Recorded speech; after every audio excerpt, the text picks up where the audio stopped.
And because it's almost like going through sometimes you got to die of your old self to be reborn in your new self. So you go through the stages of grief. You go through denial, bargaining, anger, depression, and acceptance. But it's not linear. You can be in it for a long time. And so I know that if I can't accept things, then I'm probably not going to see things as they are. So they're interactive. It's not like I have acceptance and I have awareness and I have acceptance. Is that awareness and acceptance? Ooh, that's challenging.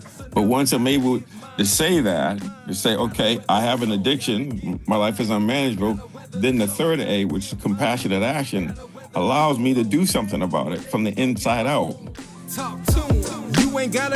Welcome to Bailey Buck Unplugged, where we talk about sports, entertainment, and mental health in support of the Kennedy Kids Foundation. If you're struggling with mental health, we encourage you to speak up and get help. A great place to start is 988. That's the free crisis prevention lifeline. Or you can check out the resources tab at kennedykids.org. If you are in an absolute emergency, please dial 911. Either way, we want you to know that you are not alone and that you don't have to struggle, and speak up, get help. There are resources available to you, and we are here to support you. If you're new around here, I want to introduce you to our host. I am Misty Buck. I am an author and a mental health and performance coach. And my co-hosts are Robert Bailey. He is the president of Rosenhaus Sports, the president of Kennedy Kids Foundation. He's a two-time Super Bowl champion, two-time college national champion. He's an NFL record holder, and he's an ESPY winner. And we are also joined by Bailey Buck Unplugged. She is a celebrity wedding and event planner, a former NFL cheerleader, and the executive director of the Kennedy Kids Foundation. Hi, and welcome to another episode of Bailey and Buck Unplugged. Our guest today is someone super duper special to me. I cannot wait for you all to meet him. We have none other than George Mumford joining us today. George earned the nickname The Performance Whisperer as a globally recognized speaker, teacher, and pioneer in sports psychology and performance. Since 1989, he's been honing his groundbreaking performance and mindfulness techniques with people from locker rooms to boardrooms and even jail as Phil Jackson's secret weapon to winning 8 NBA championships, helping Michael Jordan transform his leadership and teaching Kobe Bryant to just be. But before that, he was fighting his own battle. George was an aspiring basketball player at UMass. He even roomed with Dr. J. And when injuries took him out of the game that he loved, the pain, the loss, and the medication that followed sent his life in a different direction, at least temporarily. And George found himself battling an addiction. He got clean, committed himself to mindfulness and meditation, and did the work from the inside out. That path led him to John Kabat-Zinn and eventually Phil Jackson, who first brought him to work with the Chicago Bulls during a critical time. I believe that's when Michael Jordan was retiring and going to play baseball. Maybe George will fill us in on that. But what's awesome is that George's roster of championship clients has since blossomed way beyond basketball to include corporate executives, Olympians, and athletes in many different sports. So today, you're really in for a treat as we welcome my mentor, friend, and someone I admire deeply and greatly, the one and only George Mumford. Welcome to the show. Woohoo! Well, thank you. That was pretty good. You sure you don't want to do the rest of this? I'm messing with you. I always mess with you. I could never be George Mumford. No, I'm fired up and ready to go. That's all I can tell you. Fired up. Yes. Misty, hit it with your first question. Yeah, so we're welcome. So we have a signature question that we usually ask in the beginning. But before we get to that, I alluded a little bit to how you got to where you are today. Do you want to just share your story, maybe in your own words, so that people who maybe haven't had an opportunity to hear from you yet can really understand your journey, because it's just so astoundingly impactful and inspiring? Yes. So I'm coming, I don't know, this is my 42nd year of recovery. Oh, no big deal. Okay. Yeah. So I got clean July 30th, 1984. And, I got injured and my basketball career ended my sophomore year.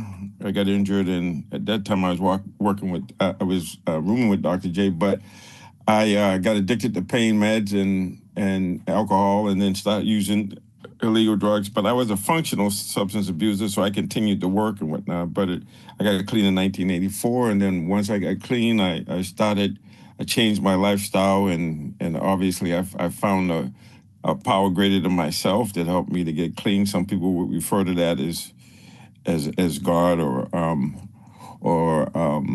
whatever your persuasion is, divine spark, Jesus, Christ consciousness, whatever that is.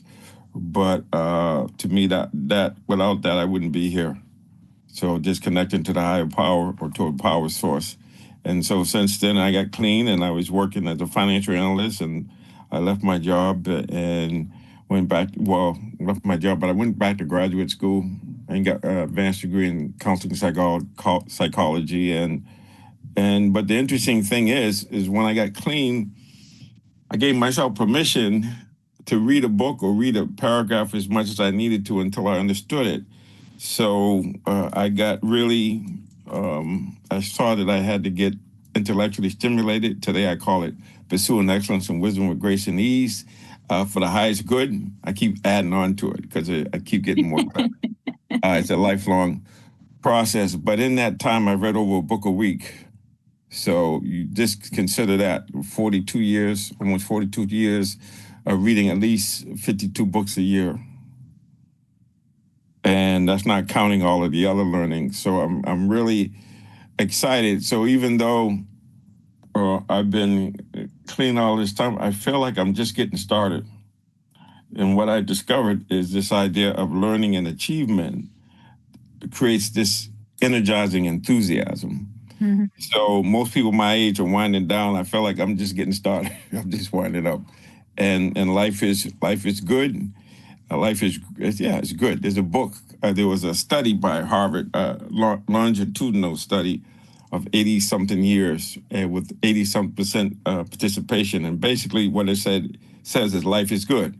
Things go up and down, but your relationships and your ability to have integrity and be authentic and be your real self. And we are who we are based on the relationships we engage in. And so this idea of being in relations with others helps us keep life good, even though we have the peaks and valleys, even though we go through, myself, aging, illness, death, birth and death, people are dying. And so this idea of life, saying yes to life in a way where I can live life fully and creatively. And it's all about me just really being myself, but saying yes to things as they are and figuring out how to stay aligned with the divine. And so that's my story. So that's my story. There's much more to that in his books, Mindful Athlete and also Unlocked, right? So check those out so you can hear and really read about everything. But George, so, obviously we have the show, I think I shared with you, to talk about mental health. And so I think it's so interesting what you shared and what you have shared before about meeting the moment as it is, saying yes to life. How has that impacted how you manage your own mental health and wellness, given that what you said, that there is constant adversity, no matter who you are and where you are in your life? Yes. Well, the idea is interesting because mental health or health in general. So let me just start off. What helped me in my process of development is this idea of seeing myself as four-dimensional in terms of these four dimensions of living, the body, physical, mental, emotional, and spiritual.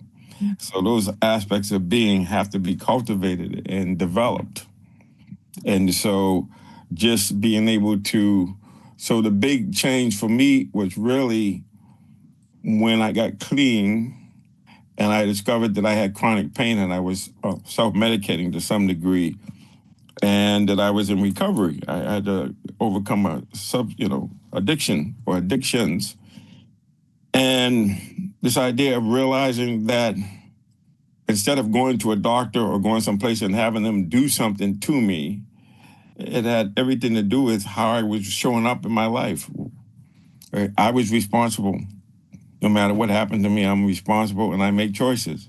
And I can actually use my mind to make sure I make choices that are in alignment with who I say I am and and my goals. And so this idea of just that self agency, that idea of me taking personal responsibility no matter what. And things have happened to me that I had no control over. But what I discovered was when I create space between stimulus and response and I make choices, in that space, there's the freedom and power to choose. And so sometimes just my attitude or being able to show up. So I work with a lot of people who have intentions and then they want to achieve those intentions. You want to call, if we want to talk about performance that way, there has to be a way of understanding, what we're doing and bringing this consciousness and being able to create space. And then in that space, making a choice of how we're going to show up, how we're going to respond or react. Mm-hmm. So being able to respond. And so when I think about that, and when I said yes to my substance abuse after many years of struggling, because I said yes to it, and I talk about this all the time, so I'll just use the 4 A's. So the first A is awareness, and that's really important. A mirror awareness, not what I want to see, but what's there. Mm-hmm. And then the second A is the acceptance. And of course, the acceptance part of that is really challenging. Why? Because it hurts. And because it's almost like going through sometimes you got to die of your old self to be reborn in your new self. So you go through the stages of grief. You go through denial, bargaining, anger, depression, and acceptance. But it's not linear. You can be in it for a long time. And so I know that if I can't accept things, then I'm probably not going to see things as they are. So they're interactive. It's not like I have acceptance and I have awareness and I have acceptance. Is that awareness and acceptance? Ooh, that's challenging. But once I'm able to say that, to say, okay, I have an addiction, my life is unmanageable, then the third A, which is compassionate action, allows me to do something about it from the inside out. Then once I do that, and then doing that, it's a process. So the fourth A is assessment after what we would call post-performance reflection. Mm-hmm. It's like, okay, what worked, what didn't work? And that's what life is about. We learn by trial and error. And I read, I study, I watch people, I reflect on my experience before, during, and after, so that I'm always in that loop of saying, who am I and where am I going?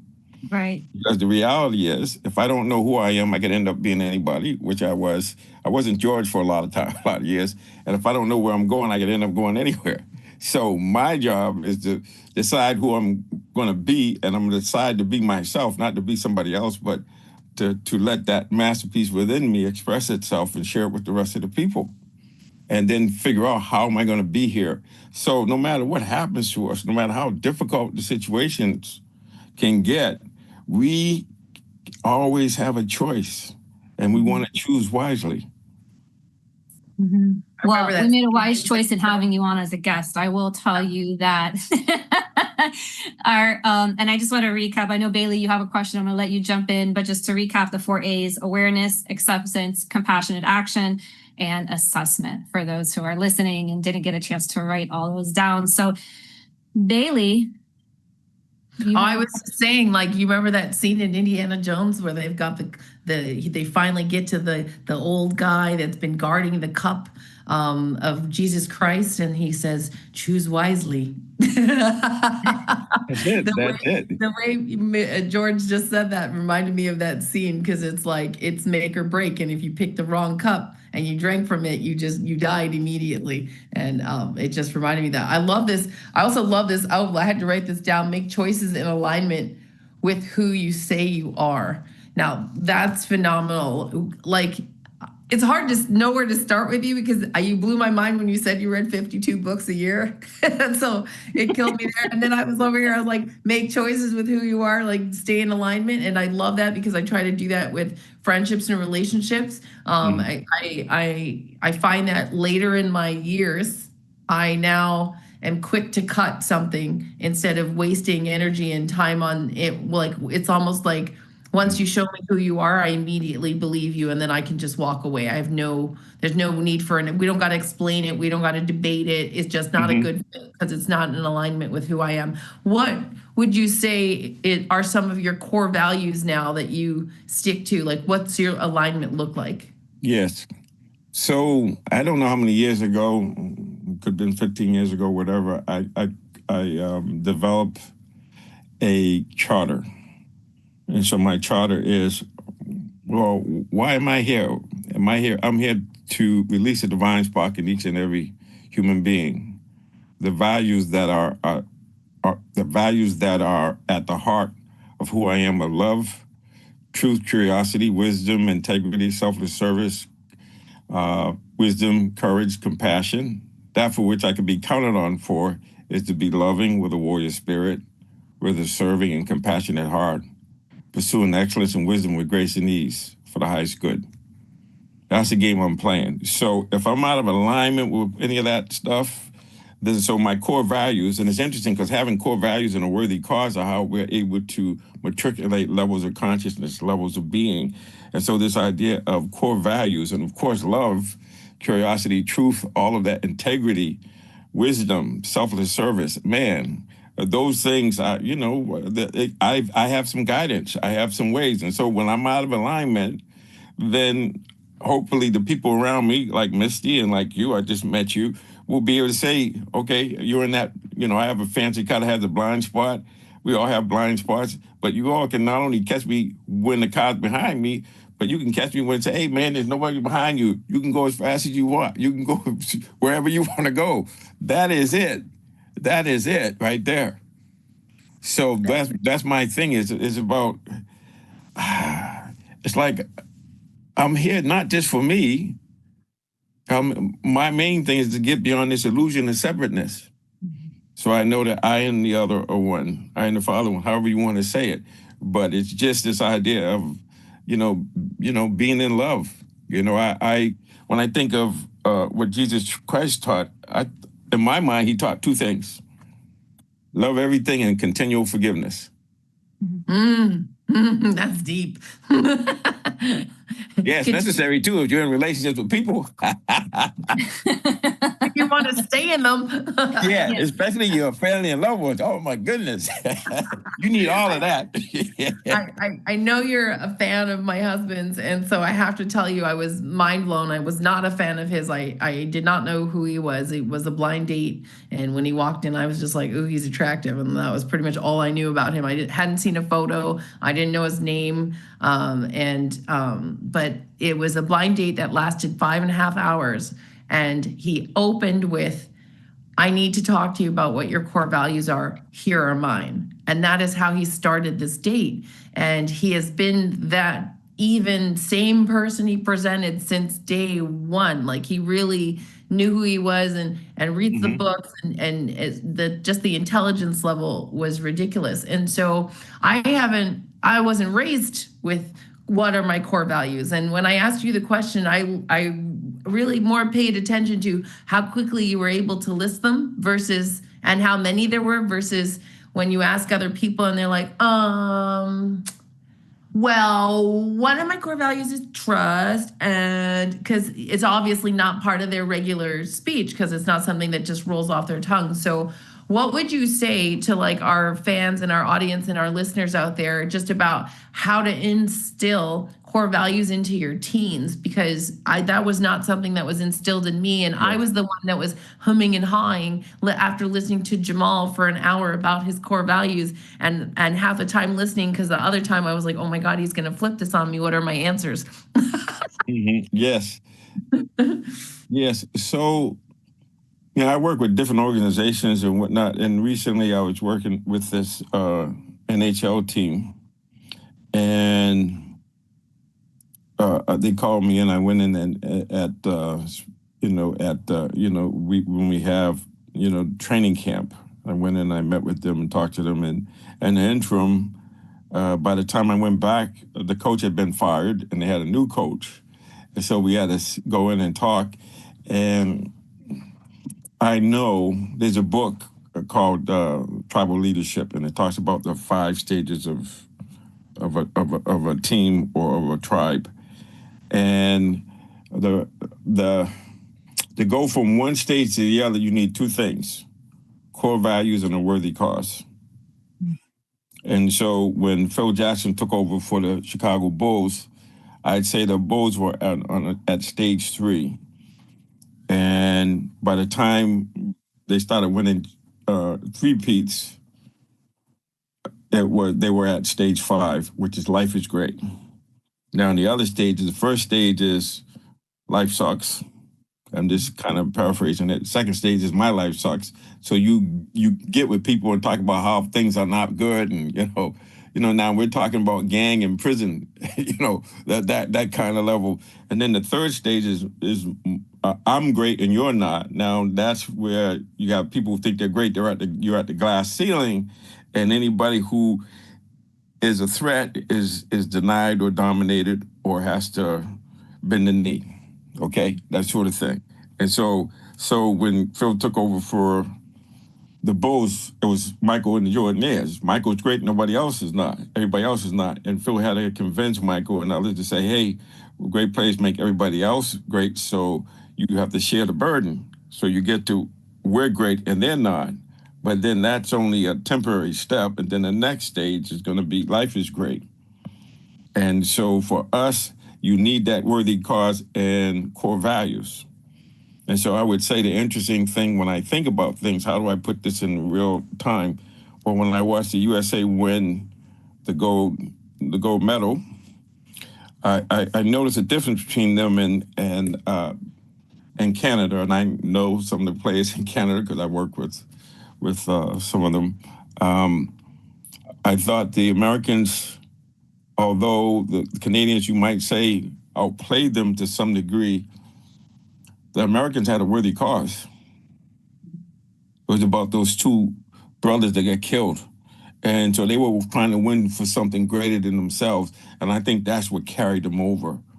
And so there's something about having a worthy cause. It's not selfish, it's for the highest good or whatever, or it's just like, oh, let's do this rather than, oh, I'm just going to win. So there's something about having a worthy cause, and sometimes a worthy cause for me is to, release the divine spark or eliminate or minimize suffering. So it has to be something that drives us. It has to be something that we feel comfortable with. So we have to go through that process. And so when I work with the team, we came up with the 4 H's because we didn't have time to develop one. So the 4 H's are healthy,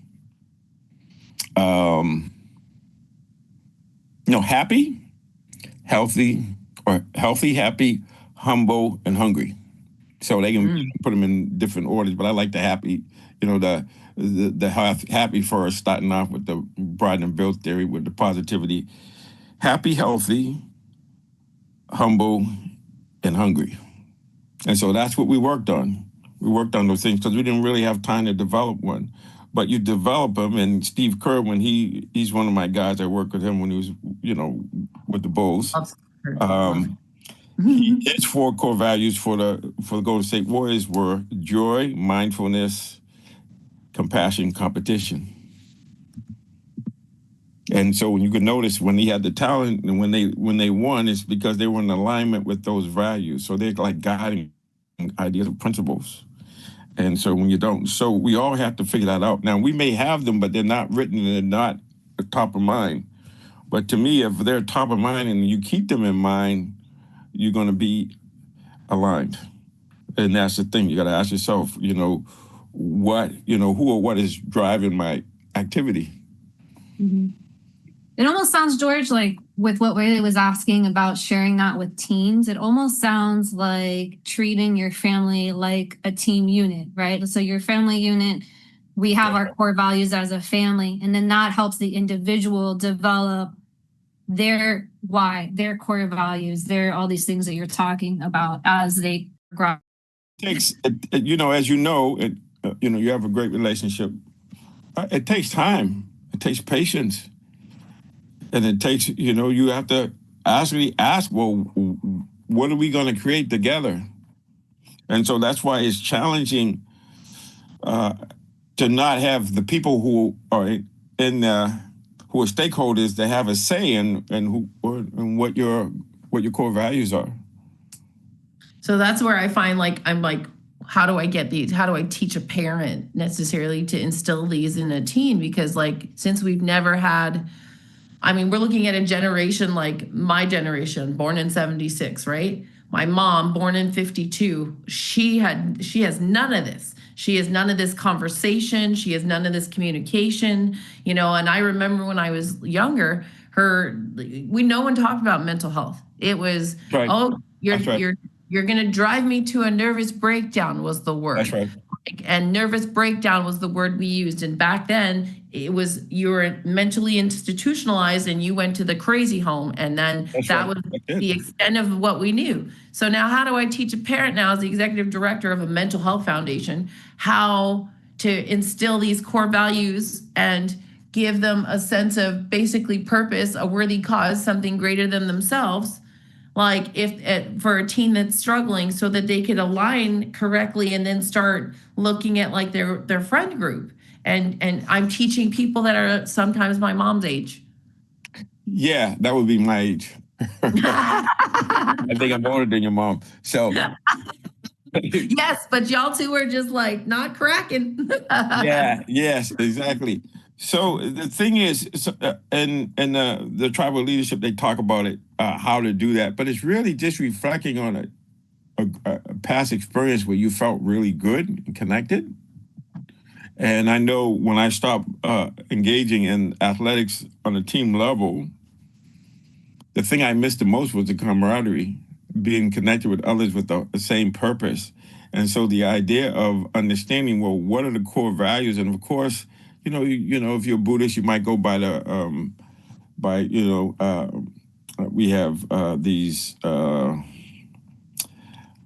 rules on how to engage with people. You know, not to kill, not to steal, not to lie, not to take intoxicants. That's also a Christian rule. It's also a Jewish rule. The 5 precepts or the 10 commandments or whatever they are. And so it's like, or the golden rules, you know, treat people the way you want to be treated. And so you have to have those values. But if you reflect on your experience, you can figure it out and say, okay, you know, what am I really interested in? Well, I'm interested in us teaching each other as whole people. You know, like, don't shut up and dribble. That's not it. Because you're dealing with the physical, but you're not concerned about their mind and their heart and their spirit. And so it has to be something, the rules. And if the values are principles, that's even better. Well, why is that so important? Because principles have 3 things.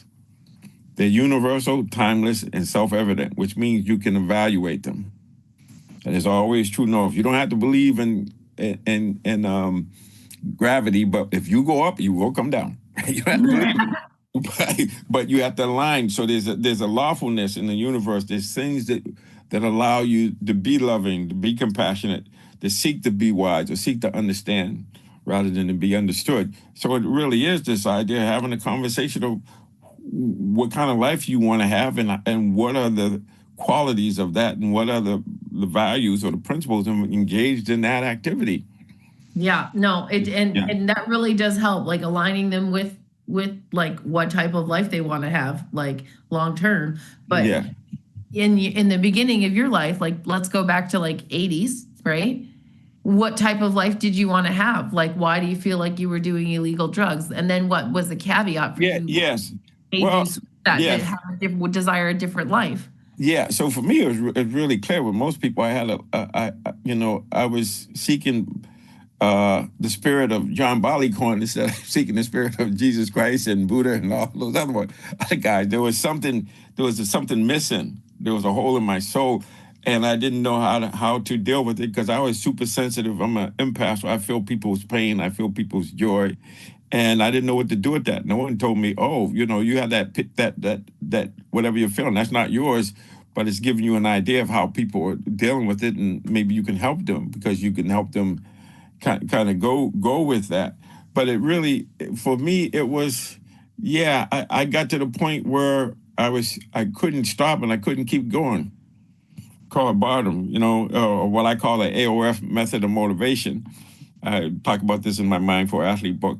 And AOF is ass on fire. Feeling had to do with ass. Yeah. So and then you get to the point where you can just feel a little heat on the cheek and you can change. You don't have to wait till it gets all burnt up. Nobody likes it crispy. So that was it. But back then it was like there was nobody telling me. Well, they were telling me stuff. Even in college in the 70s, when I was in college, I said, man, you should try meditation or yoga or Tai Chi. And I said, man, give me a brew and get out of my face. I don't have time for that. That's some lame stuff there, man. I don't need that. That's for people who can't handle the truth. Stuff like that. Had all these myths about it. Didn't really know. Didn't know. It's the opposite. It takes courage to go to therapy. It takes courage to look at your stuff and take responsibility for it. And don't do the B and D. You know what the B and D is? Blame and denial. Ooh. You're always blaming somebody else or denying it. So back in '84, when I first got into recovery, they used to say, denial is not a river in Egypt. They still use that one, actually. Huh? People are still using that one, actually. Yeah, that's a good one. It's a good one because it's challenging. Just think about how crazy this is. How are you going to tell somebody something that they're denying? It takes them to be vulnerable enough to say, okay, maybe I am doing that. Let me look at that. But a lot of times, the last thing we want to do is deal with the touchy-feely stuff because it hurts. And here's the interesting part about it that people don't really talk about, but I talk about it as much as I can. One side of the coin, when I was getting clean, one side is heads, it's freedom. The other side is tails, uncertainty. They come together. That's anxiety. That's uncertainty, unpredictability, all of that stuff. But the interesting thing about unpredictability is actually a flow trigger. Mm-hmm. It's like novelty is a flow trigger to get you able to get in the flow, to get into the zone. But it takes this ability to get comfortable being uncomfortable and get out of your comfort zone. Because if you're not uncomfortable, you're not growing. If you're not evolving it. And it's interesting because Soren Kierkegaard, this philosopher in 1846, he called it the alarming possibility of being able.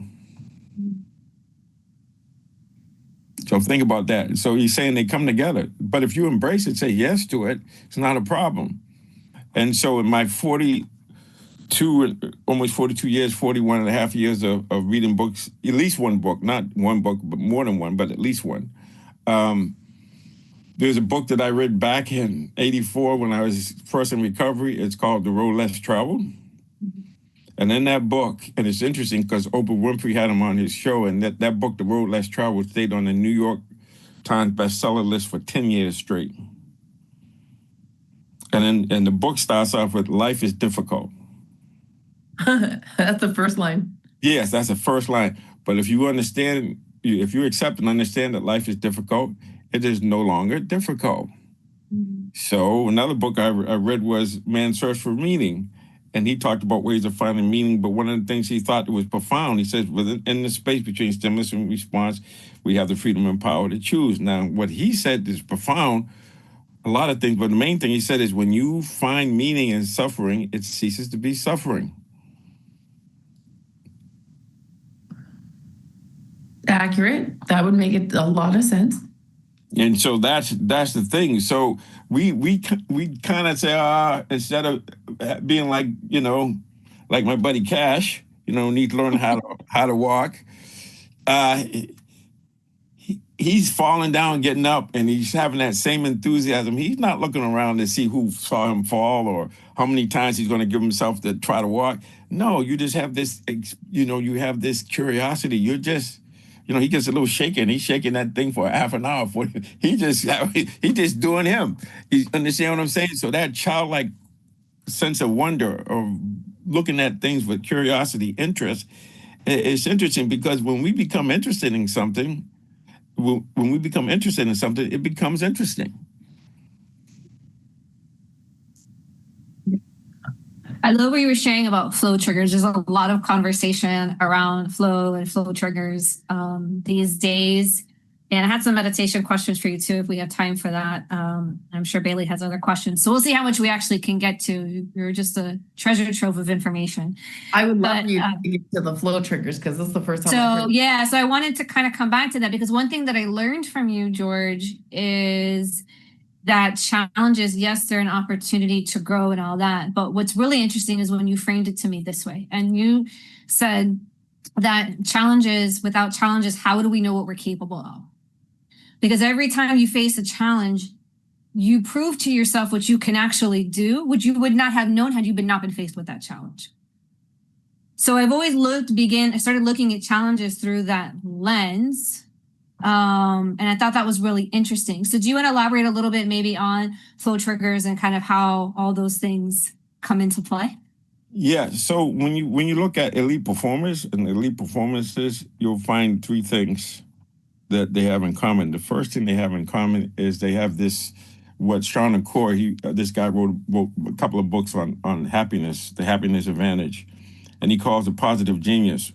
And of course, if you read Positivity, the book by Fredrickson, she talks about, having the Broad Bill theory. When the mind is at positive, its ability to see beyond the current level and pain tolerance, everything is enhanced. Your cognitive functioning, your ability for your brain to work is enhanced. And so this idea of being able to get in the right frame of mind or get in what is usually referred to as the growth mindset versus the fixed mindset. I talk about the two wolves, and I talk about the love wolf, or the wolf that's seeking. And when something happens, you don't look like, why me? You look at, oh, what's the lesson? Mm-hmm. And so the first thing is the positive mind, the positive genius, they call it. Second thing is community, being in the community, friends and relatives, and social support. And the third thing is interesting. And this is what I learned when I got in recovery. It's something happens and then you get to interpret what it means. And so I like this idea of a dynamic, energetic way of relating to life. And so when I went and worked with the Bulls, and Michael had retired and they were in full-blown crisis, and what I said to the team was, crisis has two meanings, and this comes out of the Eastern philosophy. One meaning is danger. We get that part. But the part we don't get is opportunity. So I like to use this phrase. I take roadblocks and turn them into stepping stones. So when you see it as a challenge, that changes your whole physiology. And then now you see you're coming from, oh, there's an option here. All I got to do is learn the lesson, and it's going to be fun, the joy of discovery. Oh, man, the learning and achievement, all that enthusiasm, that spirit within. That's a game changer. And it's backed up by science. So it's interesting. I've been teaching this for over 40 years, and science is catching up. So now I can use science to do things and just say, well, it's just the way it is, man. Don't ask me about because I can't research it. Well, the science says that 90% of long-term happiness is predicated on how your brain and the nervous system interprets experience. Not 10%, 90%. So something happens, you can look at it and say, oh, there's an opportunity. I made a mistake, or I did something. I can forgive myself and go forward. Like Maya Angelou used to say, when you know better, you do better. Mm. So that's the whole shift. And so you can look at your life, and I can say, people say, well, why do you write about being a drug addict and alcoholic in the book? I say, because that's the real deal. But without that, I wouldn't be here. So it's saying yes to it. And what's the lesson? And not only that, but if you go back, there's a guy called Hans Selye. He's the father of this whole idea of stress of life and whatnot. And he said that when we get challenged, our latent abilities will manifest. Mm-hmm. And so my Georgian for that is no struggle, no swag. And there's a story around that. I was working with my friend's volleyball team, female volleyball team, and we were in California. And my friend, her name is Andrea. Andrea Leonard, right? So, and she was at BC, and then she moved over there. So I'm working with the young ladies, And this is the thing that most people don't know. Most of my work has been with females. People don't know that. They just know I'm working with elite performers. So typically females are elite performers, so yeah. Yeah. So anyway, but I grew up with 8 sisters, so I kind of have an experience of being around women. But the thing is, so I'm challenging them, and they're saying to me, George, man, we ain't feeling that one, man. We want a softer, easier way.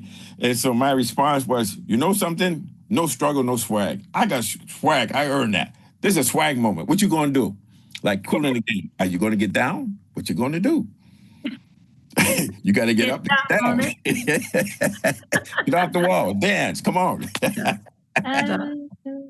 That's so yeah. And then but here's the interesting thing. Once I said that to them, man, they got fired up. They put it on in their locker room. They put no struggle, no swag. They got it.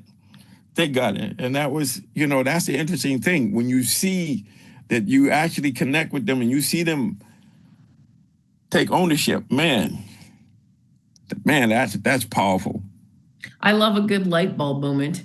Yes. Yes. I think, what did Oprah call them? Aha moments. Yes. Yeah. That was fabulous too, because you literally aha in a moment. Like earlier, if I remember correctly, you made a comment that I thought was a great reference to like financial climates in political climates. Like when you said that the two options to ways to look at crises is an opportunity as well. If you look at like when you have a pandemic or you have a war or you have some sort of crisis, there's always a financial opportunity. Like the next set of millionaires are always emerging. And then you also made I really want to remember this one, a comment where you said you can't tell anybody something about denial, what they're denying. You can't. Mm-hmm. Yeah, it's like, how can you explain to somebody who's in denial that they're in denial? So look at our current political climate. Yes. That just aha momented me as far as like a lot of the discussions that I get into, and I'm trying to explain stuff to people, but they're in denial, and it's like you're just wasting air. Yes. Well, see that there, and it's interesting because you mentioned something about vibration and attractive fields is what they call, or you might say that we are fields of energy, right? And a lot of people I used to deal with, I don't deal with anymore. We're out of alignment. They're just not. So if you look at it, a big part of what I teach has to do with this story about the two wolves, and I'll summarize it briefly. This Cherokee grandfather is telling his grandson that there's a war going on inside of me between two wolves. And to simplify it, one wolf is fear, one wolf is love. And he says, not only is that going inside of me, but it's going inside of you and everybody else. And so the grandson gets concerned and he says, grandfather, which wolf will win? And he says, the one that I feed. Right? And so this idea of, if you want to look at it, when you're, and this is the autonomic nervous system, there's the reptilian brain, and then there's the emotional brain, and then there's the prefrontal cortex.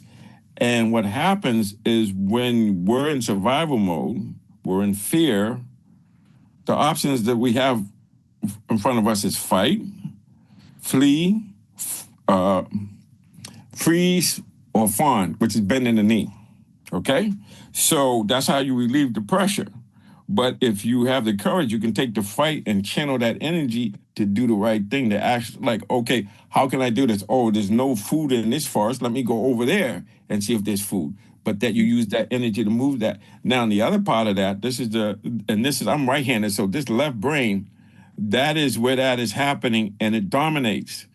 And the right brain, which is the rest and digest, or, the intuition, the knowing, the seeing the big picture, that doesn't get a word in edgewise. And it's only when we can be still and know, or when we can get quiet, that domination is slowed down. And now in the other brain, you can use your whole brain. And so one way of looking at this is the folks that don't want to see it is because they're in survival mode. And when you're in survival mode, that reptilian brain, which is about 5 million years old, it's an animal brain.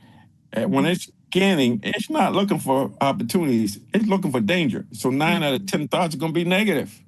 So you're going to get those ants, automatic negative thoughts. And you're coming from that. So they're coming from scarcity. And this is what happens with some of us when we grow up in poverty. Even though we get access to other things, we still are coming from some scarcity, so we're not able to see that. And we might win. You see people win $1 million and then be broke because they haven't known how to get out of that survival mode. Because here's the interesting thing, and one of the books I read was this book called The Biology of Belief by Bruce Lipton. And he said on a cellular level, the cell is either in survival mode or growth mode. It can't be in both. So the first thing we have to do with these folks you're talking about, unless they get out of the fear, they're not going to be able to see it. Because when we're in fear, and excuse my way, you're 40% dumber. You don't see things because you're looking for danger instead of looking for opportunity. So you're in reactivity where there's nothing to create because you're stuck.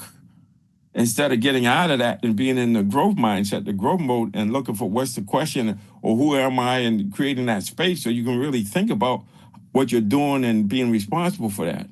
So that's a different thing. So you're talking to a lot of folks, I'd say probably anywhere from 27 to 35% of them. And what happens is then you get into a cult or you're looking for an ultimate rescuer instead of realizing that that's not free. That's not freedom. That's just another way of being enslaved or being, some authority telling you what to do. And there's a part of you that will always resist that because you'll get resentment because you're not able to express yourself or be honest with yourself. And so you're seeing people, so their job is to deny, just like I did, deny I have a problem until the butt's on fire. Then we say, oh, maybe I can look at it differently. So if you see that, they're just vibrating at a different level and they're still in survival mode, so they can't be in growth mode. Is that clear? Totally clear. So, and so it's not personal. It's like the nervous system is programmed. It's going to approach what's pleasant, avoid what's unpleasant, or have aversion to it. And if it's no interest, it's going to space out. That's what it does. And so if you're not interested, or if you don't keep yourself at a level where you're compelled or you are interested or curious about something, then you're just going to space out. You don't care. And then your energy is like a regular light bulb. It's just all over the place. But when you have a purpose and when you get clear, now it's like a laser beam. Now it's like with that. And here's the interesting about the universe. When you get clear about who you are and what you're doing, the universe will collude with you. And what that means is doors will open where there were no doors, but then there'll be times when there's a door is open, but this body says, no, I'm not feeling that way. You go somewhere else. Or somebody comes, some relationship, some opportunity doesn't fan out. And the reason it didn't fan out was because it wasn't in alignment. Or it just wasn't for you. Yeah, but that's what you said earlier. You talked about that, just being out of alignment and stuff. But if you pay attention, or as Yogi Berra said, you can see a lot just by observing. I love a good Yogi Bear reference. He said something else too that's really appropriate. He said, when you get to the fork in the road, take it. Well, listen, George, in honor of keeping you on time on your schedule, I know you have a hard stop. We have 6 minutes left in our show. There is one question we always love to ask our guests, and I swear to God, we need like a full day with you. Like we could record and make 8 shows with you because I've been taking notes the whole show. But what would be the top 3 things that you would say that you do to stay in a positive mental health state? That's interesting.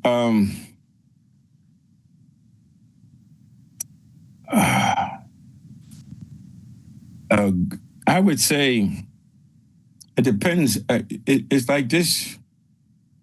I mean, the main thing is to know that I'm, whether you want to call it child of God, I have a masterpiece within, and it's I'll put it this way. When I align with the divine, everything is fine and right on time. That's my hip hop. I can't get rid of the hip hop. Sometimes I get the hip hop thing. So it's really just love.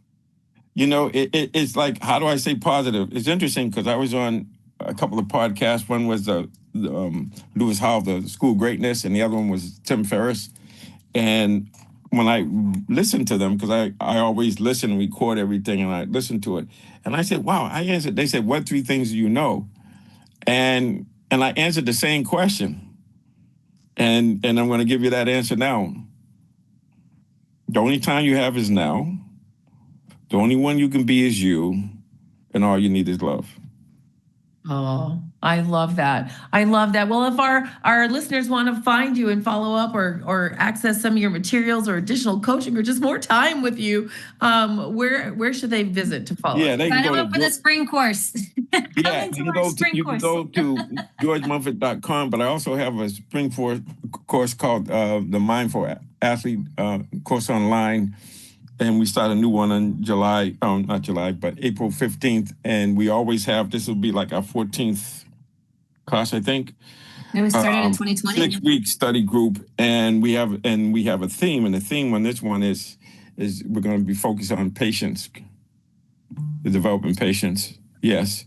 This is a good. We're going to do that. The other thing I want to make. That class should be full for all you listeners out there. Exactly. So the one that follow up with George Mumford, you just got to visit him at georgemumford.com. He's got a spring class coming up about patience. And the last one we did was getting comfortable being uncomfortable. So it's that thing. But the other thing I want to share is, so my book came out in 2015, May of 2015, and the paperback came out May of 2016. And so we're going to have this July 7th, the new edition of the Mindful Athlete is going to come out. And, we're putting more stuff into it, we're trying the lessons over the last 10 years. So people will be able to buy that. That'll come out July 7th. But if you Google me, there's all kinds of stuff in there. But if you go to my website, and I got a YouTube channel, but as Missy said, I have a class coming up, and I offer other things that I think people will be interested in. But on my YouTube channel, I have a program called At Home with George. I started during COVID, so we have over 250 episodes on that. This is on wow. It's free. Well, I'm definitely going to check that out. And if you guys want to check out any more with George Mumford, go to georgemumford.com. And of course, if you or someone is struggling with mental health, there is a 24/7, the suicide crisis hotline is always available to you for somebody to be there to talk to. Of course, if it's an emergency, please dial 911. And of course, if you need any more access to resources for mental health, please visit kennedykids.org. George, thank you so much for being on our show today. This was so great. I'm going to the .com right now. I want to follow the YouTube channel. I want what Misty's got. Well. Thank you for saying that, but it's interesting. And one of the things how I keep happy is how I stay happy is the idea that I felt like I got better today being on this podcast with you and the questions and this thing. This is awesome. I learned a lot.